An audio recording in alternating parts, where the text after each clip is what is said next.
எங்கள் தலைவர் மீது இவர்களுக்கு எதுவுமே கிடைக்காதனால இந்த மாதிரியான ஒரு சில இல்லாத களங்கங்களை சொல்லிட்டாங்க. அதிமுகவினர் அவங்களுடைய பிரதான எதிரி திமுகன்னு மறந்து 5-6 வருஷமாச்சு.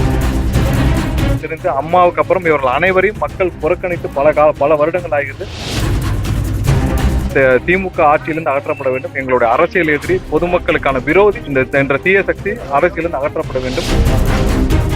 சார், இப்ப அதிமுக தலைவர்கள் தொடர்ந்து விமர்சிச்சுட்டு இருக்காங்க. நேற்று கூட திண்டுக்கல் சீனிவாசன் சொல்லியிருக்காரு, விஜய் கருப்பு பணம் வாங்குறாரு, அது உண்மைதான் அப்படின்னு சொல்றாரு. இந்த மாதிரியான விமர்சனங்கள் வைக்கப்பட்டுட்டே இருக்கு. இவர்களுக்கு எதுவுமே கிடைக்காதனால இந்த மாதிரியான ஒரு சில இல்லாத களங்கங்களை சொல்லிட்டு இருக்காங்க.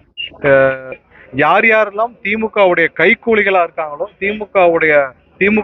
திமுகவின் வெற்றிக்கு பாடுபடுகிறார்களோ அந்த மாதிரியான அதிமுக தலைவர்கள் தான் இன்னைக்கு வந்து எங்களை பற்றி பேசிக் கொண்டிருக்கிறார். அவர்கள் எல்லாரும் திமுக பற்றி பேச மறந்து விட்டார்கள். நீங்கள் சொல்லும் ஒவ்வொரு நபரும் மதுரையில எடுத்துக்கிட்டீங்கன்னா அவங்க வந்து மூர்த்தியை பத்தி பேசவே மாட்டாங்க, அமைச்சர் மூர்த்தியை பத்தி பேசவே மாட்டாங்க. ஒவ்வொரு இடத்துலயும் பாத்தீங்கன்னா அங்க இருக்கிற திமுக தலைவர்களும் திமுகவுடைய மந்திரிகளும் என்ன செய்யறாங்களோ அதை பத்தி பேச மறந்த அதிமுகவினர் இன்னைக்கு 24 மணி நேரமும் திமுகவிற்கு உதவி செய்வதற்காகவே எங்களை பற்றி மட்டும் பேசிக் கொண்டிருக்கிறார்கள். இவர்களை மக்கள் புறக்கணித்து அம்மாவுக்கு அப்புறம் இவர்கள் அனைவரும் எவ்வளவு சுயநலவாதிகளும் தெரிந்து அம்மாவுக்கு அப்புறம் இவர்கள் அனைவரையும் மக்கள் புறக்கணித்து பல வருடங்கள் ஆகிறது. அவர்களை பற்றி பேசி நாங்களும் எங்களுடைய டார்கெட்டை மாற்றணும்ல. எங்களுடைய முதல் குறிக்கோள் இங்கே வந்து திமுக ஆட்சியிலிருந்து அகற்றப்பட வேண்டும். எங்களுடைய அரசியல் எதிரி பொதுமக்களுக்கான விரோதி திமுக என்ற தீய சக்தி அரசியலிருந்து அகற்றப்பட வேண்டும். இவர்களை பற்றி நாங்கள் பேச வேண்டிய அவசியம் இல்லை. அது மக்களிடம் புறக்கணிக்கப்பட்டவர்களை பற்றி நாங்கள் பேச வேண்டிய அவசியம் இல்லை.